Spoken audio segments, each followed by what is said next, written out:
സ്നാപ്സീഡിൽ ഒളിഞ്ഞിരിക്കുന്ന അതുപോലെ തന്നെ നമ്മൾ ഒട്ടും യൂസ്ഫുൾ അല്ലെന്ന് കരുതിയിട്ട് ഉപയോഗിക്കാതെ വിടുന്ന ചില കിടിലൻ ഫീച്ചേഴ്സിനെ കുറിച്ചാണ് ഫോട്ടത്തിൻ്റെ ഇന്നത്തെ എപ്പിസോഡ്. Head pose. ഫേസിലുള്ള എഡിറ്റുകൾ ചെയ്യാൻ പറ്റിയ ഒരു കിടിലൻ ടൂളാണ് ഹെഡ് പോസ്. നമ്മുടെ പോസിങ്ങിലുള്ള ചില മിസ്റ്റേക്കുകളൊക്കെ നമുക്ക് ഈ ടൂൾ വെച്ചിട്ട് നല്ല അടിപൊളിയായിട്ട് കറക്റ്റ് ചെയ്യാൻ പറ്റും. നമുക്ക് സ്ക്രീനിൽ ടച്ച് ചെയ്തിട്ട് ഹെഡ് പോസ് നമുക്ക് മുകളിലോട്ടോ താഴോട്ടോ അതുപോലെ തന്നെ തല ഇടത്തോട്ടോ വലത്തോട്ടോ ഒക്കെ തിരിക്കാൻ പറ്റും. അങ്ങനെ അടിപൊളിയല്ലേ? ഇത് കൂടാതെ നമുക്ക് താഴെ അഡ്ജസ്റ്റ്മെൻറ്റിൽ പോയി കഴിഞ്ഞാൽ നമുക്ക് കണ്ണിൻ്റെ സൈസ് കൂട്ടാൻ പറ്റും. അതുപോലെ തന്നെ നമുക്ക് മുഖത്തൊരു ചിരി ആഡ് ചെയ്യണമെങ്കിൽ ചിരി ആഡ് ചെയ്യാനുള്ള ഓപ്ഷൻ ഉണ്ട്. ഇത് കൂടാതെ നമുക്ക് ഫേസിൻ്റെ ലെങ്ത് കൂട്ടാനോ കുറയ്ക്കാനോ ഒക്കെ ഉള്ള ഓപ്ഷൻ ഈ ടൂളിൻ്റെ ഉള്ളിലുണ്ട്. ഓവർ ആവാതെ നമ്മൾ എഡിറ്റ് ചെയ്യുകയാണെങ്കിൽ നല്ല അടിപൊളി ഓപ്ഷനാണ് ഹെഡ് പോസ്. ഇനിയിപ്പോൾ കുറച്ച് ഓവർ ആവുകയാണെങ്കിൽ തന്നെ നമുക്ക് നല്ല ഫണ്ണി ആയിട്ടുള്ള ഒരു ഇമേജ് ഉണ്ടാക്കാനും ഈ ടൂൾ യൂസ് ചെയ്യാൻ പറ്റും. ടോൺ കർവ് കോംപ്ലിക്കേറ്റഡ് ആണെന്ന് കരുതിയിട്ട് നമ്മൾ പലപ്പോഴും ഉപയോഗിക്കാതെ വിടുന്ന ഒരു ടൂളാണ് ടോൺ കർവ്.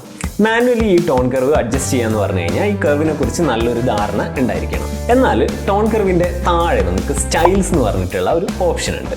ഇതെന്താണെന്ന് വെച്ച് കഴിഞ്ഞാൽ ടോൺ കർവിലുള്ള പ്രീസെറ്റുകളാണ്. നമുക്ക് പല ഓപ്ഷനുകൾക്ക് വേണ്ടിയിട്ടുള്ള പ്രീസെറ്റുകൾ താഴെ കാണാം. അതായത് നമുക്ക് സോഫ്റ്റ് കോൺട്രാസ്റ്റ്, ഹാർഡ് കോൺട്രാസ്റ്റ്, അതുപോലെ ബ്രൈറ്റൻ ആക്കണമെങ്കിൽ അതിനുള്ള പ്രീസെറ്റ്. ഇത് കൂടാതെ നമുക്ക് മൂഡി എഡിറ്റുകൾക്കൊക്കെ യൂസ് ചെയ്യുന്ന ഫെയ്ഡഡ് ലുക്കിന് വേണ്ടിയിട്ട് ഫെയ്ഡഡ് എന്ന് പറഞ്ഞിട്ടുള്ള ഓപ്ഷൻ ഉണ്ട്. ഇതിലൊക്കെ ഉള്ള പ്രീസെറ്റ് അവിടെ ഉണ്ട്. ഇത് പലപ്പോഴും നമ്മൾ കാണാറില്ല. ഇനി ഇതിൽ RGB കർവ്സ് ഉപയോഗിച്ചിട്ടുള്ള കളർ ഗ്രേഡ് ചെയ്തിട്ടുള്ള പലതരം പ്രീസെറ്റ് ഓപ്ഷനും താഴെയുണ്ട്. നമുക്ക് സിമ്പിളായിട്ട് ഒരു ഫിൽറ്റർ പോലെ ഉപയോഗിക്കാൻ പറ്റിയ നല്ലൊരു ഓപ്ഷനാണ് ഇത്.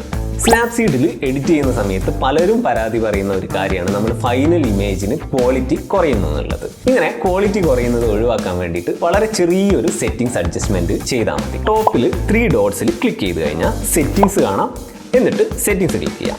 അതിൽ ഇമേജ് സെറ്റിംഗ്സ് എന്ന് പറഞ്ഞിട്ടുള്ളൊരു ഓപ്ഷൻ ഉണ്ട്.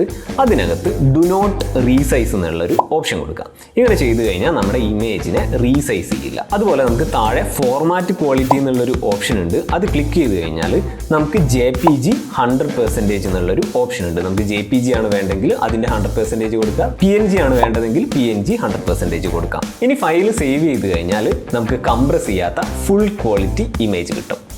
Grainy film. നമ്മളൊരു ഇമേജിൽ ഒരു ഫിൽറ്റർ ഇട്ടിട്ട് പെട്ടെന്ന് എഡിറ്റ് ചെയ്യാന്നുള്ള കാര്യം ആലോചിക്കുമ്പോൾ ആദ്യം നമുക്ക് മനസ്സിൽ വരിക വിൻറ്റേജ് ഫിൽറ്റർ ആയിരിക്കും. എന്നാൽ വിൻറ്റേജ് ഫിൽറ്ററിൽ വളരെ ലിമിറ്റഡ് ആയിട്ടുള്ള ഓപ്ഷൻസേ ഉള്ളൂ. വിൻറ്റേജ് ഫിൽറ്റർ അല്ലാതെ സ്നാപ്സീഡിൽ ഒളിഞ്ഞിരിക്കുന്ന ചില കിടിലൻ ഫിൽറ്റേഴ്സ് ഉണ്ട്. അതിലൊന്നാണ് ഗ്രെയിനി ഫിലിം. ഗ്രെയിനി ഫിലിമിൽ നമ്മൾ എഫക്റ്റുകൾ ആഡ് ചെയ്യുമ്പോൾ അതിൽ ഗ്രെയിൻസ് ഉണ്ട് എന്നുള്ളതുകൊണ്ട് പലപ്പോഴും നമ്മൾ അത് ഒഴിവാക്കാറാണ് പതിവ്. നമ്മളൊരു ഫിൽറ്റർ അപ്ലൈ ചെയ്തിട്ട് അതിൽ അഡ്ജസ്റ്റ്മെൻറ്റിൽ പോയിട്ട് ഗ്രെയിൻസിൻ്റെ വാല്യൂ കുറച്ചിട്ട് 0 ആക്കി വയ്ക്കുക. അതിനുശേഷം നിങ്ങൾ അതിലുള്ള ഗ്രെയിനി ഫിലിംസ് ഓപ്ഷൻസ് ട്രൈ ചെയ്ത് കഴിഞ്ഞാൽ നല്ല അടിപൊളി എഫക്റ്റ് നിങ്ങൾക്ക് കാണാൻ പറ്റും. ഞാനൊരു ചിത്രം കളർ ഗ്രേഡ് ചെയ്യുമ്പോൾ ഏറ്റവും കൂടുതൽ യൂസ് ചെയ്യുന്ന ഒരു ഓപ്ഷനാണ് ഈ ഗ്രെയിനി ഫിലിം. നോയർ അഥവാ നുവ എന്നൊക്കെ നമ്മൾ പ്രൊനൗൺസ് ചെയ്യും. Black and white, sepia, monochrome ടോണുകളിലൊക്കെ നമുക്കൊരു ചിത്രത്തിനെ പെട്ടെന്ന് എഡിറ്റ് ചെയ്യാൻ പറ്റിയ ഒരു നല്ല ഓപ്ഷനാണ് നോയർ. ഗ്രെയിൻസ് ഒക്കെ ഉള്ള ഒരു ഓൾഡ് ലുക്കിലുള്ള ചിത്രമാണ് നിങ്ങൾ ഉദ്ദേശിക്കുന്നതെങ്കിൽ ഇത് നല്ലൊരു ഓപ്ഷൻ ആയിരിക്കും. ഇനി നിങ്ങൾക്ക് ആ ഓൾഡ് ലുക്ക് വേണ്ട എങ്കിൽ ചെയ്യേണ്ട കാര്യം സെറ്റിംഗ്സിൽ പോയിട്ട് ഗ്രെയിൻ്റെ വാല്യൂ കുറയ്ക്കുക. അതുപോലെ തന്നെ വാഷിൻ്റെ വാല്യൂ കുറച്ച് വയ്ക്കാം. അതിനുശേഷം ഇതിലുള്ള ഓപ്ഷൻസ് ട്രൈ ചെയ്ത് കഴിഞ്ഞാൽ നല്ല അടിപൊളി മോണോക്രോം ലുക്കുകൾ നിങ്ങൾക്ക് കാണാൻ പറ്റും. Same style. നമ്മളൊരു ചിത്രത്തിൽ കുറേ സമയം എടുത്ത് എക്സ്പെരിമെൻ്റ് ചെയ്ത് കഷ്ടപ്പെട്ട് ചെയ്തൊരു എഡിറ്റ് നമുക്ക് മറ്റ് ചിത്രങ്ങളിലും അപ്ലൈ ചെയ്യണമെങ്കിൽ ഈ ഒരു സ്റ്റൈൽ നമുക്ക് സേവ് ചെയ്ത് വെക്കാൻ പറ്റും. നമ്മൾ എഡിറ്റിംഗ് കഴിഞ്ഞതിന് ശേഷം താഴെ നമുക്ക് സ്റ്റൈൽസ് എന്നുള്ളൊരു ഓപ്ഷനിൽ ക്ലിക്ക് ചെയ്തിട്ട് നമ്മൾ സ്ക്രോൾ ചെയ്ത് പോയാൽ ഏറ്റവും എൻഡിലൊരു പ്ലസ് ബട്ടൺ കാണാം. പ്ലസ് ബട്ടൺ ക്ലിക്ക് ചെയ്തിട്ട് അതിനൊരു സ്റ്റൈലും പേര് കൊടുത്തിട്ട് നമുക്ക് സേവ് ചെയ്യാം. അതിനുശേഷം നമ്മൾ മറ്റൊരു ചിത്രം ഓപ്പൺ ആക്കി കഴിഞ്ഞിട്ട് സ്റ്റൈൽസിൽ പോയാൽ നമ്മൾ സേവ് ചെയ്ത് വെച്ച സ്റ്റൈൽ കാണാം. അത് ക്ലിക്ക് ചെയ്യുക, അപ്ലൈ ചെയ്യുക. അത്രയേ ഉള്ളൂ. Snapseed tutorial. സ്നാപ്സീഡിൽ രസകരമായിട്ടുള്ള എഡിറ്റിങ്ങുകൾ പഠിക്കാൻ വേണ്ടിയിട്ട് ആപ്പ് തന്നെയുള്ള ഓപ്ഷനാണ് സ്നാപ്സീഡ് ട്യൂട്ടോറിയൽ. നിങ്ങൾക്ക് ടോപ്പിൽ ഒരു 3 ഡോട്ട്സ് കാണാം. അതിൽ ക്ലിക്ക് ചെയ്ത് കഴിഞ്ഞാൽ ട്യൂട്ടോറിയൽസ് എന്ന് പറഞ്ഞിട്ടുള്ളൊരു ഓപ്ഷൻ കാണാം. ട്യൂട്ടോറിയൽസ് ക്ലിക്ക് ചെയ്ത് കഴിഞ്ഞാൽ അവിടെ നിരവധി ട്യൂട്ടോറിയൽസ് ലിസ്റ്റ് ചെയ്തേക്കുന്നത് കാണാം. ലോകത്തിൽ തന്നെ ബെസ്റ്റ് എഡിറ്റേഴ്സിൻ്റെ ട്യൂട്ടോറിയൽസ് ആണത്.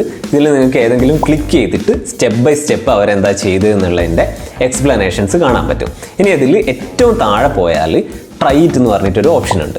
അത് ക്ലിക്ക് ചെയ്ത് കഴിഞ്ഞാൽ ഈ എഡിറ്റ് നമുക്ക് നമ്മുടെ ചിത്രത്തിലേക്ക് എളുപ്പത്തിൽ അപ്ലൈ ചെയ്യാൻ പറ്റും. ഇനി ഇവർ യൂസ് ചെയ്ത സെയിം പിക്ചർ വെച്ച് തന്നെ നിങ്ങൾക്ക് എഡിറ്റ് ചെയ്ത് പഠിക്കണമെങ്കിൽ അതിൽ എഡിറ്റ് സാമ്പിൾ ഫോട്ടോ എന്നുള്ളത് കൊടുത്താൽ മതി. അപ്പോൾ ആ ഇമേജ് സ്നാപ്സീഡിൽ ഓപ്പൺ ആവും. എഡിറ്റിംഗ് പഠിക്കാൻ വേണ്ടിയിട്ട് സ്നാപ്സീഡിലുള്ളൊരു നല്ല ഓപ്ഷനാണ് സ്നാപ്സീഡ് ട്യൂട്ടോറിയൽ.